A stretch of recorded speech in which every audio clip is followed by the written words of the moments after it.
Sobrang viral po ngayon ang naganap sa Thailand na kung saan po ay mga musmus po ang nawalan po o na maalam na tuluyan.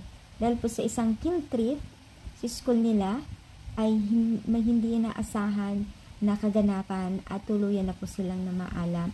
So you can see naman po dito, no, kung paano natin nakita yung paglabas ng mga ilan na kabataan, bata, palabas dito sa bus, no. Super grabe ang trauma siguro sa kanila dito, no.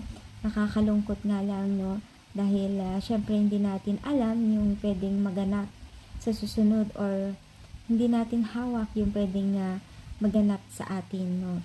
So isa ito sa mga naging concern po ng mga magulang na kung maaari ay wala na mga ganitong klaseng field trip o kaganapan na activity sa school dahil nga sa sobrang bata pa daw mga bata hindi natin alam for safe nila, di ba? So sobrang trending at ang talagang naging sikat dito ay yung teacher kung paano niya i-comfort at iligtas yung mga kabataan at syempre nakita nila doon sa mismong bus na kung paano niya hinawakan at niyakap yung isang musmus, no. Grabe, no. Talaga, hindi rin biro ang maging isang teacher, pero syempre, bagong hero po yung mga ganitong klaseng teacher, no. Hanggang sa huling-huli, no, talagang ginampanan niya yung pagiging isang teacher niya, no. Kaya, kaso nga lang, nakakalungkot ang naganap na ito. So, ano masasabi ninyo? Comment down, palike pang ating video.